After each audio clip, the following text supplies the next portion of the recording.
ہماری میں موبائل پہ قرآن دیکھنا، میرا بھائی قرآن دیکھنا تو ہر حال میں جائز ہے۔ تو بہرحال اگر اصل جو مولانا نے فرمایا ہے نا کہ موبائل پہ نہ پڑھے، اس کی وجہ یہ ہے کہ یہ ایک عالمی سازش کا حصہ لگتا ہے، کیونکہ دشمن ہمارا بڑا چالا۔ اب اس نے ہر کتاب جو ہے نا جی وہ موبائل میں فیڈ ہے، قرآن فیڈ ہے، تفسیر فیڈ، ہر زبان کے قاری لوگ بڑے خوش ہیں جی، گھر میں بیٹھے پڑھ رہے ہیں، سن رہے ہیں۔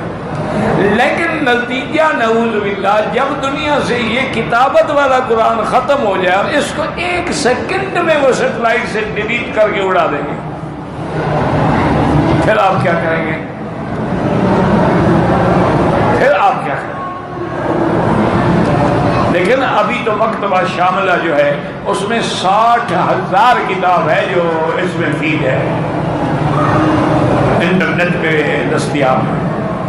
اچھی بات ہے، پوری دنیا میں ایک بات پہنچ رہی، لیکن ساتھ یہ خیال ضرور رکھیں کہ جو اصل ورثہ ہے ہمارا قرآن کا وہ ختم نہ ہو۔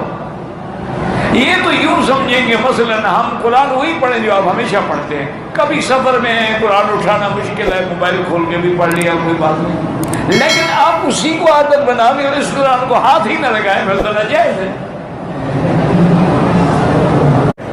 موبائل میں قرآن شریف فیڈ کرنا جائز ہے، گانے کرتے اس سے تو بہتر ہے نا کہ قرآن پڑھا کرو۔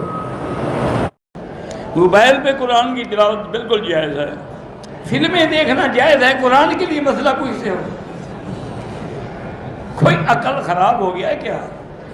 یعنی بری چیز دیکھو تو وہ تو مولوی سے نہیں پوچھتے، قرآن ہے چاہے وہ کاغذ پہ لکھا ہو، پتھر پہ لکھا ہو۔